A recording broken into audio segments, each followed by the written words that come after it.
Hey guys, and welcome back to my channel, Jayden Reads. Today I'm coming to you guys with my Corona quarantine TBR, or whatever we should call it. But I figured, since we're going to be stuck in our house for the foreseeable future, why not read some books and maybe get some comfort out of it? And so I have 5 books to share with you guys today. These are the books that I hope I'm going to get through during quarantine. I haven't had a very good reading track so far, but hoping to change that. So the first book on my list is called When the Stars Come Out. And if you watched my last video about like comforts during quarantine or something like that, you'll probably remember me talking about how when I heard about quarantine, I immediately felt like I needed to pick up some adult romance books. Not sure why that was the case, but I've actually really been enjoying them. So this book I picked up because it reminds me a lot of the premise of Safe Haven by Nicholas Sparks. So basically, there's this girl on here. Her name is Willa, I think, yeah. Willa, and she's run away from a sticky situation, which I'm assuming is an abusive ex, which is why it reminds me of Safe Haven. But she runs away to this small town, and she's actually always been really good with cars. So, is that right? Yeah. I mean, I haven't read that far, so yeah. She's always been good with cars, and so she runs to this small town and ends up working in a garage, like fixing cars, and she is about to hit it off with this guy, Jackson, who works in the garage. It's like his family's garage. Kind of cheesy, doesn't have a lot of substance yet so far, but just, a fun read to get your mind off things. Books 2 and 3 on my list are actually both contained in this little book. I don't know.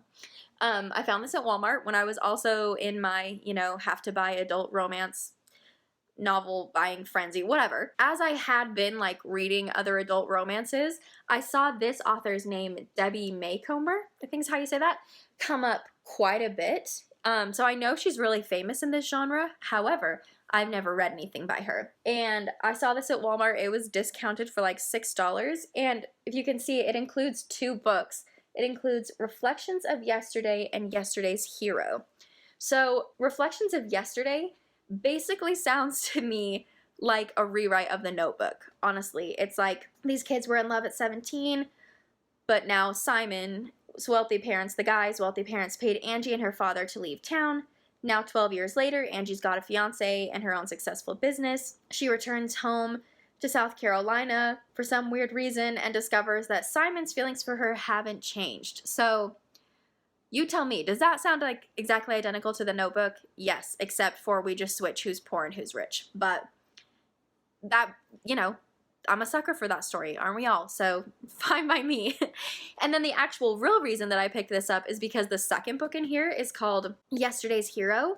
And I don't really know anything about it except for it, like the first words say like, when marine biologist.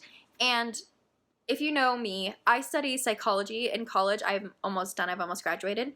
But if I hadn't studied psychology, I would have studied marine biology. I absolutely love animals and I love the ocean. And so, I love going to the aquarium. Penguins are my favorite animal. Yeah. So anyway, I just love marine biology. And so the second that I saw that she was a marine biologist, that's honestly why I picked up this book. Didn't know anything about it. But it says that she's going to this island to study these rare whales. And she has to temporarily marry this world-famous photographer because the governor of this small island won't let 2 unmarried people live together. So you would think they could just get, separate lodging, but I guess it makes more sense to get married. And let's see if they fall in love. Let's see if something comes out of it. So anyway, yeah, those are 2 books that I'll be reading. Once again, just silly and fun. But that's kind of what I need right now, is just silly and fun. The 4th book that I want to get to during quarantine is called Lady Takes the Case. And I think I talked about this. Sorry, I'm like talking over myself. But I think I talked about this in my book haul video. I think I did, but if not, no worries. I'll let you know about it. So I love Agatha Christie. I love cozy mysteries. I think they're really fun. And I think that right now is like a perfect time to read them, when you're stuck inside. And the couple times that it rains, because April showers bring May flowers. So anyway, I was in Barnes & Noble, and I was browsing through like the cozy mystery section, and this one caught my eye. First because it says, found fans of Downton Abbey will be delighted. And I've never really gotten into the show, but I think it's really classy and I want to. So I was like, ooh, a mystery that's Downton Abbey. And then if you look, there's this little cat right here. And then you see right here, First in the Manor Cat Mysteries. And you start to realize that this little cat plays a big role. And like, if you look on the back, the cat is mentioned like 18 times. Like even in this first little blurb at the top, it says, Lady Cecilia Bates and intuitive cat Jack race to unmask a murderer when a scandal more poisonous than poor etiquette strikes Danby Hall. A dinner party turned deadly. So, anyway, that just made me laugh so hard. I don't know why. I think I was in a weird mood that night, but it's just so funny to me that this murder mystery already sounds cheesy as heck, and then we have to incorporate intuitive cat Jack. Like, I don't know how the cat's gonna help me solve a mystery, but if you think I'm not gonna read this book and find out, you're wrong. The fifth and final book of my quarantine TBR is actually called The Phantom Prince. And then I think the subtitle or whatever is My Life with Ted Bundy or something like that. So anyway, this book was written by Elizabeth Kendall, Ted Bundy's girlfriend. And I'll just say it right now, I'm a true crime lover. I've seen Ted Bundy tapes. I've seen the movie like multiple times. I love it. It's so interesting to me. I actually heard about this book from watching the movie. And if you've watched the Ted Bundy Netflix movie, you'll know that it mostly goes over his story like through the lens of his girlfriend Liz, or Elizabeth. I really liked that. I thought Lily Collins did a phenomenal job playing her, by the way. But like, I just thought that was so interesting, and it was so crazy to watch her struggle and her turmoil through all of this. And, you know, when you think about serial killers, you don't normally think about their significant others. And I think most serial killers aren't able to maintain that kind of relationship, you know, and it just offers such a weird view on the entire situation. And I was actually able to find a copy of it, and I have it on my iPad, and I've read a couple of pages from it. And it's been really interesting already because when I've heard about Ted Bundy, you know, if you watch any of the documentaries, it's always like, oh, he's just so suave. He was just like the most charming guy. You would never know.